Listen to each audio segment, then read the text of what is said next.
Un cerisier ne se demande jamais quand il doit fleurir. Il suit le rythme du ciel, il s'abandonne au vent, il fait confiance aux saisons. Toi aussi, tu fais partie de cette nature. Et pourtant, tu forces, tu t'acharnes, tu veux tout contrôler et tu t'épuises. Dans cette vidéo, je vais te transmettre la médecine des sages taoïstes pour une vie sans effort, sans tension inutile, une vie fluide comme l'eau et enracinée comme le pain. Le monde moderne t'a appris que tout se conquiert, le bonheur, la paix, la réussite. Mais les sages comme Lao Tzu ou Zhuangzi ont toujours enseigné l'inverse.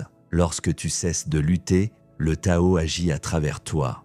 Et si le secret était de désapprendre ? Première leçon, laisser les choses tranquilles. Zhuangzi disait qu'intervenir trop souvent dans les processus naturels crée du désordre, comme un fermier qui tire sur ses plants pour les faire pousser plus vite et finit par les arracher. Dans notre monde de productivité, ne rien faire est un crime. Pourtant, être immobile, c'est parfois agir avec la plus grande sagesse. C'est ce que les Japonais appellent Wu Wei dans sa version zen, l'action sans forcer. Rappelle-toi. L'eau sculpte la roche sans jamais la heurter, elle fait sans effort. Deuxième leçon, arrête de courir après le bonheur. Zhuangzi observait avec humour les visages tirés de ceux qui poursuivent la richesse et la renommée. Ils veulent être heureux et c'est justement pour ça qu'ils ne le sont pas.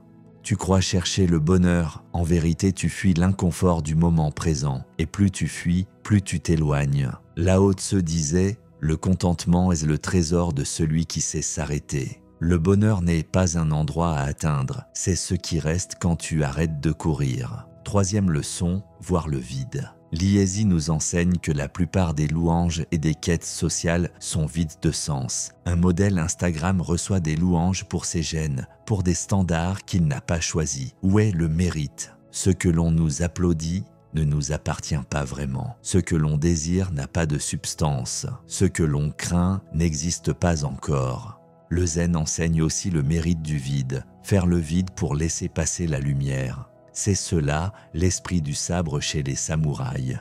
Calme, vide, prêt. Quatrième leçon, suivre la loi intérieure. Zhuangzi oppose deux types d'hommes, celui qui obéit à sa loi interne et celui qui cherche l'approbation extérieure. Le premier est libre, le second est esclave de ce qu'il ne contrôle pas. Quand tu essaies de tout maîtriser, tu deviens l'opérateur stressé, toujours sur la pointe des pieds, tendu, jamais tranquille. Tu perds ton axe. Lao Tzu disait: celui qui se tient sur la pointe des pieds ne tient pas longtemps.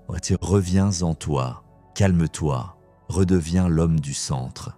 Cinquième leçon, ne t'inquiète pas du destin. Zhuangzi raconte l'histoire d'un archer qui rate sa cible dès qu'il vise un prix. Il tire mieux quand il tire pour le plaisir. Plus tu veux réussir, plus tu as peur d'échouer. Plus tu te crispes, plus tu trembles. Et même si tu es compétent, la peur t'affaiblit. Le remède, lâche prise. Fais ce que tu peux. Tire ta flèche et laisse le vent faire le reste. Liesi va plus loin. Même si le ciel devait s'écrouler, tu ne pourrais rien y changer. Alors, à quoi bon te ronger les ongles? Accepte de ne pas savoir.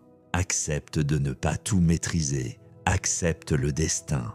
Et deviens fluide comme l'eau, paisible comme le lac, ancré comme le bambou. Le stoïcisme asiatique, ce n'est pas se durcir, c'est se libérer. Lâcher prise, ce n'est pas abandonner, c'est choisir de ne plus s'épuiser inutilement, c'est réserver son énergie pour ce qui compte vraiment. C'était l'âme du sage, on se retrouve très bientôt mon disciple.